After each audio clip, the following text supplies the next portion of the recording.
The Lions will be on Hard Knocks this year, AJ. So not only does Detroit win the draft in 2024, edging out Green Bay, Kansas City, and I forget who else, DC. So they gave Detroit the draft over those three cities. I guess they were in there. I don't know how they pick who gets the draft, who doesn't get the draft. Is that money? I don't know. And they also get Hard Knocks coming up. Let's go. They were one of the 3 teams or 4 teams that weren't allowed to say no to it. So we don't know if they were the first option or the last option, but we do know we get douche, kneecap eating MCDC on Hard Knocks. I cannot wait, AJ. I would assume that they know who their star is, and they are going to have a camera trained on Dan Campbell 24 hours a day because they are going to need to use a lot of his interactions, not only with his players, his team, and coaches. It'll be fun to watch him, I think, kind of go through the grind of camp. Now, we love MCDC around here. Love him. Don't we? He's the best. Is he going to make us a show or not? Are we going to live lion? Oh, like, are we getting guest speakers? Are we, is he really, trying to sell the brand a little bit? Or are we getting, hey, I'm trying to win more than 2 games or whatever? As long as we get MCDC uncensored, because I feel like he kind of tries to, he be a little bit more corporate when he's given the press conferences. He's going to say fuck like 1,500 times in these 5 episodes. That's what I'm here for. What we need. That's what I'm here for. What if there's a little baby lion walking around with that'd be incredible. Please. Oh, come on, dude. Hopefully that lion lives a good life and not I mean, that'd be tough. I'm sure Pete will come after him, but that would be cool. He doesn't care. Maybe you guys could get on it. I mean, not worried. Huh? Maybe you guys could get on Hard Knocks. We've talked to Hard Knocks representative many times, friend of the show. Oh, Keith Cosrow. Yeah. Yinzer, Keith Cosrow. Yeah.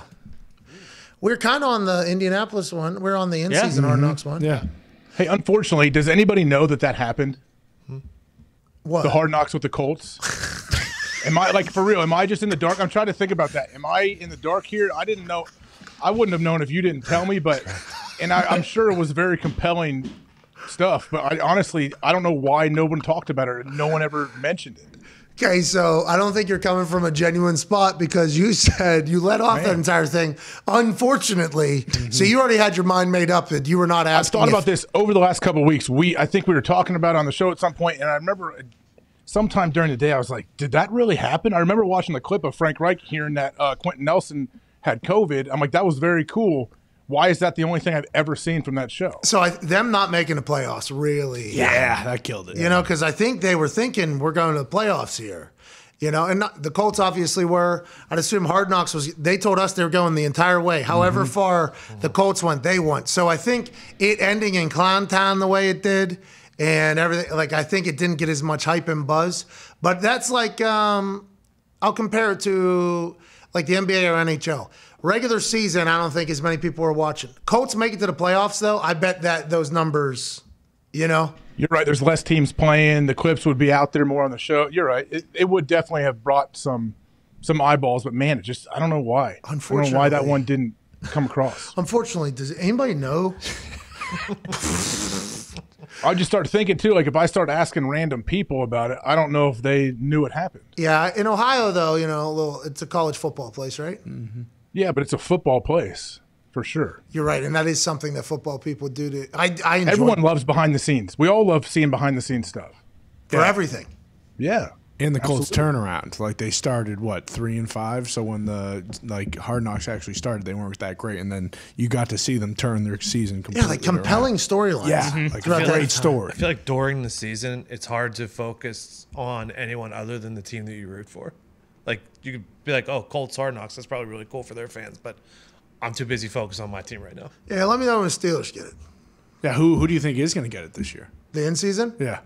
Well, it's going to be a team that has high aspirations. A lot of Pro Bowlers. What if it's Buffalo Bills? Ooh, that'd be good. Bengals. Well, can they turn it? Can they all turn it down? I don't know. How the Colts say yes, just because they were yeah, this would be cool.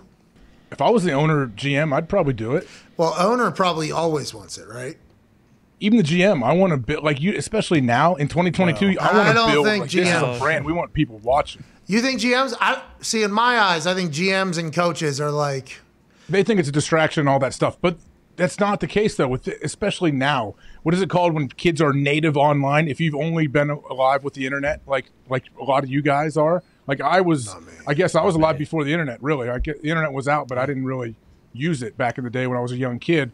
But all these native online kids only know that. Like all they know is distraction. They know everything going on. Nothing's a distraction, I don't think. We knew the internet existed. We utilized the internet, but we didn't have internet on our phones. I think that's the generational change. The people that have the internet in their pocket, the computers in their pocket. I think that everything's a distraction. That's the thing. Like when you come up with everything, always knowing all this stuff that's going on, all these distractions, I think it becomes irrelevant. Like it's not a distraction anymore. That's why all these young dudes like seem to have the souls of like 70-year-olds. They're also just quiet.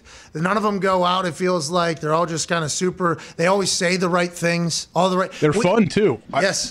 At Radio Row, I was impressed with how fun everybody was too. They'd come on and all the young receivers we had on, like they were awesome. They seemed like great teammates. Upbeat. You know, see that good energy. They seem to get it. Yeah, I agree. Never say anything out of line, it feels like. Yeah, I guess you might be right. Except when Justin Jefferson was on the field and yelled at Kirk Cousins that one time. Yeah, but then we asked him about it. He was like, I don't remember that. Which, great answer. Yeah. Great answer, right. Which is a comedic way to answer something. It's just, yeah, these young, I mean, we could dive into that as an entire society thing, but these youngins, feels like they're equipped to handle the modern pressures better than a lot of people who didn't have it their entire life. Well, and it probably makes sense, too, like not wanting to step out of line because they know, like, hey, anything that I say that is out of line, like, someone's going to capture that, I'm going to have to answer for it immediately. Yeah, your whole life. That's like when Zion with that one girl. Snapchat. Oh, yeah. Like every human on earth at the time was Snapchatting with people. Zion snaps to a girl. That's blown up publicly. Guy can't even try to date somebody. He's 18 years old. That thing. So he'll never do anything like that ever again. No. Probably ruined from it. You know, his trust is probably very difficult with a lot of people.